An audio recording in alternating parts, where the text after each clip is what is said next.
Oh shit, I hate this. Okay, 冷静. Just look at the floor. Don't move, don't anyhow move. 冷静. Okay, good. Oh, fuck, no, fuck. Oh, hang on. Mechanics. What the fuck?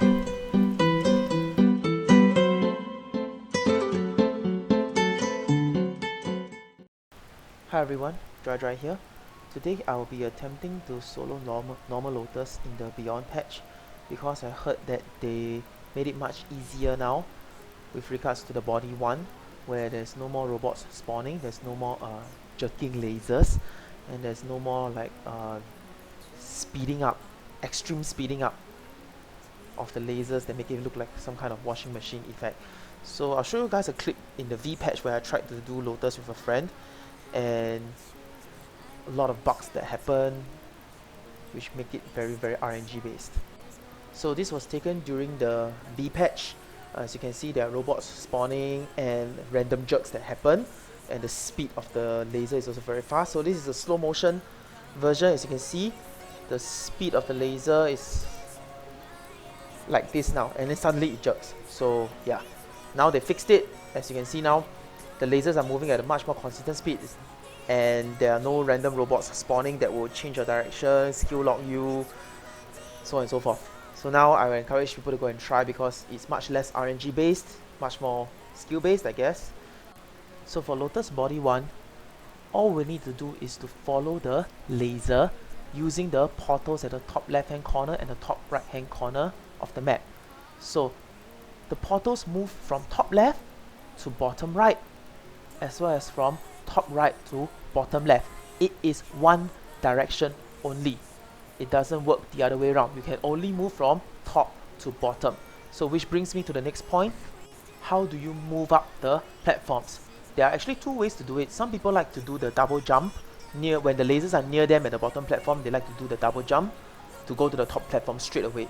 For me, I prefer to just climb, because if you do the double jump at the last minute, that means you have no room for error, meaning once you get hit or knocked by the falling rocks, there's a very high chance that you get stunned, you get knocked down, and you just die to the laser. So for me, I prefer to just climb slowly, so that even if I get knocked down by the rocks, I still got time. I prefer to just climb straight. As you can see, I'm following the laser very closely. The moment I can climb, I climb, just to make sure that I don't get hit by the rocks. And even if I get hit by the rocks, I got time to recover and try again. So that's basically it for body 1. Moving on to body 2, I feel that is the easiest stage out of the 3 stages for Lotus, because nothing one hit KOs you here, meaning to say that it is just a DPS check and it is very forgiving, because you can make tons of mistakes here and still survive. So the main attacks for Lotus in stage 2 is basically a knockback skill, and also electricity on the floor, as well as falling robots and rocks, as well as lastly they have this green pillar of light that forcefully pushes you up into the air. So there are a couple of ways to deal with the knockback skill. Firstly, we can Demon Strike when the animation is appearing. Secondly, you can stay out of range, because our execution just nice is a bit further than the range of the knockback. And lastly, which is the strategy that I use, is to put myself into a corner so that the knockback doesn't affect me too badly, because every time you get knocked back, you have to go back into range to deal damage, which is irritating and it wastes a lot of time. So for me, I just prefer to trap myself into a corner, since nothing one hit kills me anyway. As long as I keep my shield chasing up, I should be fine trapping myself into a corner. So the only thing we need to take note of with this strategy is when the platforms fall. So when the platforms fall, it means that the blue electricity is coming soon. Now, things to note is, please do not get hit by the platform, because if you get hit by the platform disappears, meaning to say that you have no platform to stand on and you will eat the electricity's damage fully.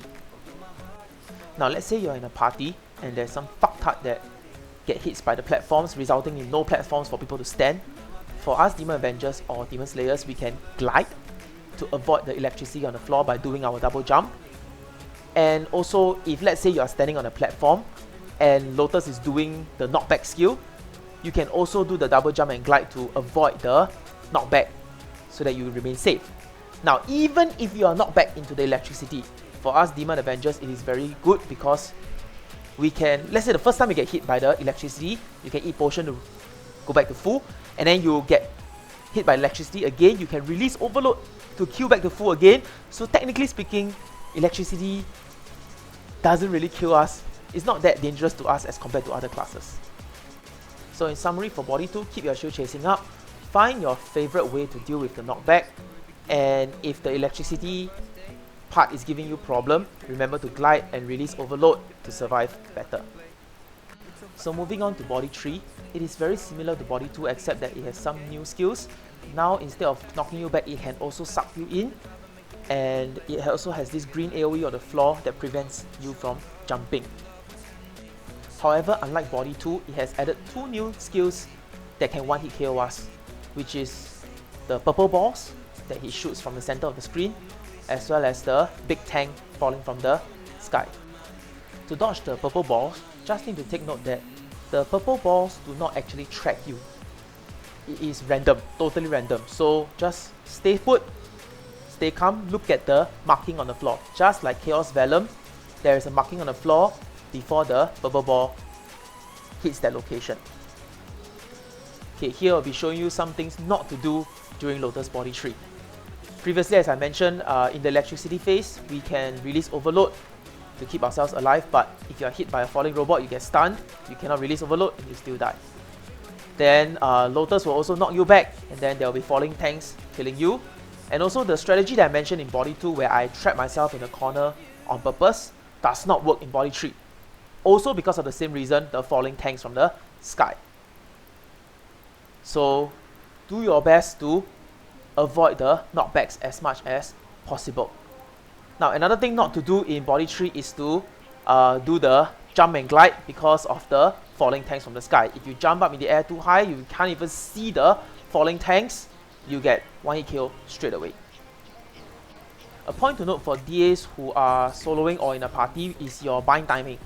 Always bind after you see the electricity skill, because if you bind before the electricity skill, there's a chance that the platform will fall and you bind the Lotus do not cast the electricity until after the bind. Then when your bind is over, the platforms have timed out, he casts the electricity, you cause the entire party to die. Another point to note is you realize that I do not use my Demon Frenzy and Blood Feast at all. Because Demon Frenzy, because it's too dangerous, too risky. Ever since the nerf to the healing from 2% to 1%, it is way too risky to try it in this kind of boss fights.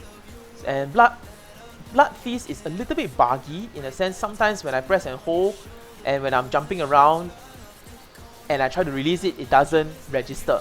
So I totally just give up on Blood Feast as well as Demon Frenzy. For the pro DAs out there, if you have a way to use it, please teach me how. So I guess some of you will ask, what range must I be to solo Lotus?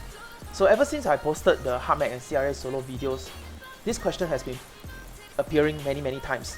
And my answer is still the same, I don't know. Everyone has different cores, different boss damage, different IED, different crit rate, different crit damage. So a good gauge would actually be Dreambreaker. If you can comfortably clear Dreambreaker, maybe stage 70, 65 to 70 I guess, you should be able to solo Lotus as well. Because for me, I clear Dreambreaker up to stage 70 and I still have roughly about 5 minutes left. So use that as a use that as a gauge. So for other classes who are looking to solo Lotus, if you have 2 useful 5th job skills, unlike us, we have 2 shitty 5th job skills. If you have 2 useful ones, you probably can clear this much easier. Probably Dreambreaker stage 50 to 60 will do.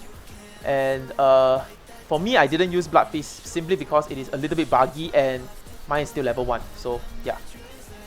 Alright, so in summary, Lotus Body 1 just follow the laser, Body 2 just do whatever, Body 3 avoid the knockback as much as you can and look at the floor to avoid the purple balls. Shield chase and armor break as much as you can because Lotus has 300% defense. Alright, so that's it for me. Thank you so much for watching and I'll see you guys in the next video.